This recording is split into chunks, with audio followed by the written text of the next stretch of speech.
Hello, people that aren't partying. This is a bad day. Yesterday was a bad day. I'm in a bad mood, but I'm going to do a real quick YouTube because that's what I do. Got to get those views. Remember to like and subscribe and tell your cousin. Anyway, why am I doing this YouTube? There was an article that came out this morning before the market opened by a Reuters reporter, not just any Reuters reporter, but by the Reuters reporter that reported on the original SWTX Merck KGA deal.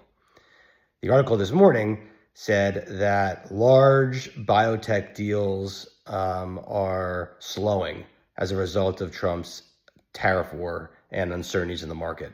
She has four anonymous investment bankers as her sources. She does not mention any names in the articles. It says some deals are being pushed out by months or quarters. It says, then it quotes somebody who is not anonymous that says that a lot of larger firms are going to be looking for $1 to $2 billion deals. And that's all it said. So there was some speculation by a bunch of different people that this was her subtle way of telling us that SWTX is dead or delayed a long time. Well, first of all, right now, the XBI is down 2.4%, and SWTX is near day highs, down 1.3%. So if the market thought that this article was a subtle way of the deal breaking, we would have a much more dramatic move in SWTX than we do. I'll point out that April straddles are still pricing in a $14 move. Do I like this article? I do not like this article. Do I think it means something? I think there's a 10% chance she was referring to SWTX and just didn't want to tell you SWTX. Where I remain enthused is it was 3 weeks ago tomorrow that SWTX canceled their last conference, and 3 weeks ago tomorrow for Merck KGa's conference call. Nothing has changed in the global tariff macro situation in the last 3 weeks.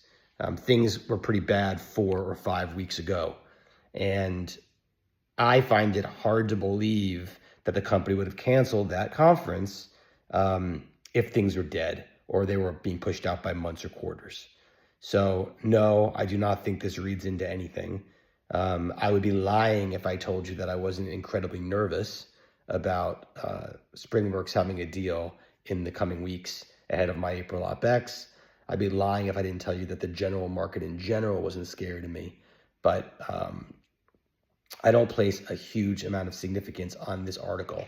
I will note this woman has had 2 articles in the last 3 months before this, all with similar macro themes.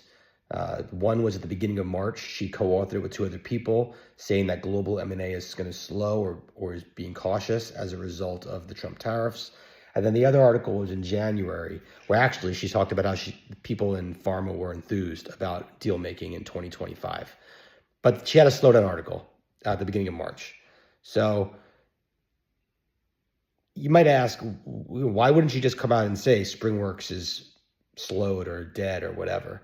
There's a gazillion reasons why a journalist can or would mention a company by name. Everything is planted for a reason. The reason why the Reuters article was planted in the first place in February was, in my belief, that they were trying to see whether there were any other buyers. There's no other reason to leak that. And then there'd be a reason now to leak that SpringWorks was dead so that the company can then come out of its quiet period. And they did not do that today.